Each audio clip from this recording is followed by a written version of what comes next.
Minha diretoria na Arena Corinthians, uma das mais inacreditáveis partidas do futebol brasileiro dos últimos, sei lá eu quantos anos, né? Afinal de contas, não é que o Corinthians deu uma vacilada e perdeu pro Bahia, que estava na zona de rebaixamento dentro de casa. Não, o Corinthians foi goleado pelo Bahia dentro de casa na véspera de uma eleição para presidente do clube, num jogo absolutamente bizarro, e é um jogo que o Bahia tem todos os méritos do mundo, porque foi extremamente efetivo, né? Foram o mesmo número de finalizações, os dois times tiveram 13 para cada lado, mais ou menos.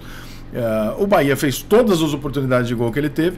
O Corinthians, as que ele criou, não conseguiu. Teve a bola nos pés, não conseguiu. Mas fato é que o jogo é tão atípico, o jogo é tão anormal, que ele representa com muita clareza aquilo que a gente fala assim, gente, futebol, pode acontecer qualquer coisa. Porra, futebol, tem uma lógica. Tem uma lógica, claro que tem, né? A exceção não pode ser regra. Mas tem coisas no futebol que são possíveis. O Bahia precisou de 15 minutos para resolver o jogo contra o Corinthians. Na casa do Corinthians, em 15 minutos o jogo estava 2-0 para o Bahia. O Corinthians já teria uma dificuldade tremenda de virar o jogo, porque o Bahia ia enfiar um trator ali na defesa para não deixar passar. E aí ainda tem um pênalti para o Bahia, 3-0 no primeiro tempo. E acabou o jogo, irmão. 3-0 para um time desesperado, na zona de rebaixamento, que não quer perder esse jogo de jeito nenhum. Não tem, o Corinthians tem uma dificuldade ofensiva considerável já desde o ano passado, né?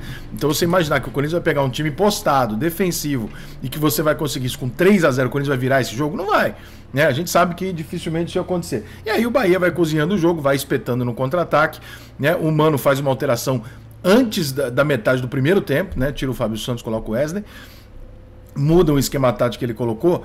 E eu sei que as coisas no Brasil são um pouco complicadas e que as versões vão surgir. Eu já vi durante o jogo surgir, a partir do 5º gol do Bahia, então virou isso uma loucura. O Corinthians está de sacanagem, os jogadores do Corinthians estão entregando esse jogo, aconteceu alguma coisa, é esquema, é aposta, é eleitoral, sei lá.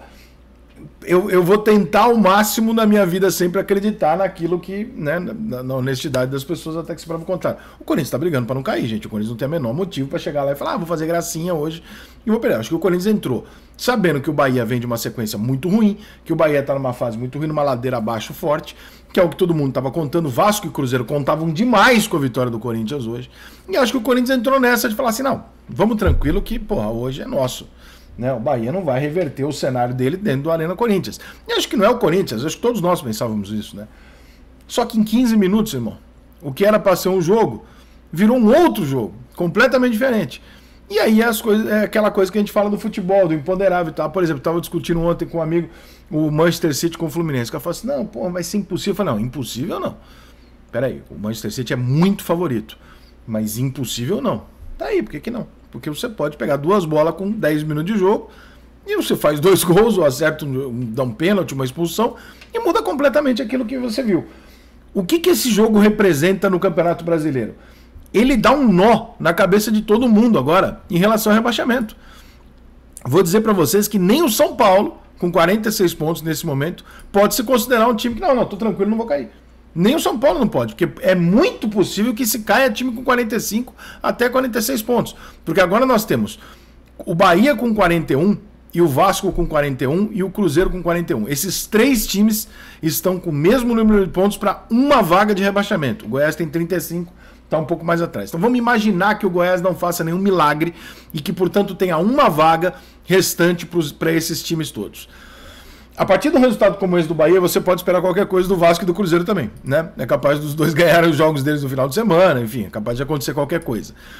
Nós temos o Santos com 42, é 1 ponto de diferença. O Internacional com 43, que quase foi uma final de Libertadores, que tem feito no Campeonato Brasileiro alternando bons jogos com jogos horrorosos, ninguém entende o time do Inter. O Corinthians que permaneceu com 44, Fortaleza com 44 também não está resolvido, e o São Paulo com 46. O Cuiabá de 47 para cima, assim, teria que ser uma combinação muito bizarra, eu acho que do Cuiabá para frente, né? Assim como o São Paulo com 46 também seria difícil, mas não é impossível, porque a tabela do São Paulo não é fácil. O São Paulo tem jogos bem complicados pela frente. Se o São Paulo não ganha o jogo do Cuiabá no domingo, por exemplo, e trava nos 46, o São Paulo pega o Atlético Mineiro fora, o São Paulo pega o Bahia fora, e o São Paulo encerra com o Flamengo decidindo o título no Maracanã, no Morumbi. Então, o São Paulo tem que ficar esperto, embora isso tenha a necessidade de que vários outros jogos, né, eu não vou passar aqui por todos os jogos desses times, mas é fato que neste momento 5 pontos separam o 10º do rebaixado. O 10º colocado por rebaixado estão separados por 5 pontos. Pode cair Corinthians, Fortaleza, Internacional, Santos, Bahia, Vasco ou Cruzeiro. Qualquer um desses times agora pode cair. Por quê? Porque alguns resultados improváveis como esse aconteceram. E o Bahia, não satisfeito em vencer o jogo, conquistar os 3 pontos, ele consegue um saldo de gols considerável que desequilibra a disputa dele com o Vasco. O saldo de gols dele com o Vasco é igual. Agora o Bahia tem -4, o Vasco tem -8. Isso pode parecer pouca coisa, mas no momento em que está todo mundo ali embolado, com um pontinho para lá, um para cá, faltando. Agora vão faltar 3 rodadas, né? Não, 4 rodadas. Nesse momento você tem um saldo melhor de 4 gols, o Vasco tem que tirar 4 gols para não poder empatar com o Bahia e sim ter que terminar na frente do Bahia. Isso faz diferença. Nem no sonho mais dourado do torcedor mais apaixonado do Bahia, o Bahia ganharia o jogo de 5 do Corinthians na Arena Corinthians. Mas o jogo foi construído dessa maneira, as coisas foram acontecendo e virou uma bola de neve e o jogo termina. Eu não sei qual é a consequência interna do Corinthians, às vésperas de uma eleição. Não dá para você isentar o Corinthians, por mais que tenha a dose de futebol, do imponderável. Você não pode isentar um time como o do Corinthians, muito mais qualificado, etc. Dentro de casa, diante da sua torcida, etc. Tomar uma goleada de 5-1 no momento de decisão do campeonato. Você não pode isentar isso. Então os jogadores do Corinthians vão ser cobrados.